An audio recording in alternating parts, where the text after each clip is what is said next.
മിസ്മാറുകൾ എന്ന പേരായ വാദ്യോപകരണങ്ങൾ വന്ന കാലമായതുകൊണ്ട് ദാവൂദ് നബിയുടെ വലിയ മുഅ്ജിസത്ത് മഹാനവറുകളുടെ ശബ്ദമാണ്.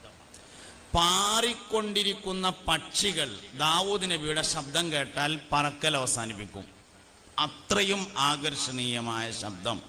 ഈ ദാവൂദ് നബിയുടെ മുഅ്ജിസത്ത് നമ്മക്കൊന്ന് തിരിച്ചറിയാന് സ്വർഗത്തിൽ മുമ്പ് ഖുർആൻ ഓതും. അർ-റഹ്മാൻ സൂറത്ത്. സ്വർഗാവകാശികൾക്ക് പാട്ട് കേൾക്കണമെന്ന ആഗ്രഹമുണ്ടാകുമ്പോൾ അള്ളാഹുവിനോട് പറയും, പഠിച്ചോനെ ഞങ്ങൾക്കൊരു പാട്ട് കേൾക്കണമല്ലോ. പ്രകാശത്തിന്റെ ഒരു സ്റ്റേജ് കൊണ്ടുവരാൻ വേണ്ടി മലക്കുകളോട് അള്ളാഹു നിർദ്ദേശിക്കും. മുത്തുനബി പറഞ്ഞു സല്ലല്ലാഹു അലൈഹി വസല്ലം, പ്രകാശത്തിന്റെ ഒരു സ്റ്റേജ് കൊണ്ടുവരാൻ വേണ്ടി പറയും. അങ്ങനെ പ്രകാശത്തിന്റെ ഒരു സ്റ്റേജ് കൊണ്ടുവരും. ദാവൂദ് നബി അലൈഹി ഇസ്ലാമിനെ അതിൽ കയറ്റി നിർത്തും.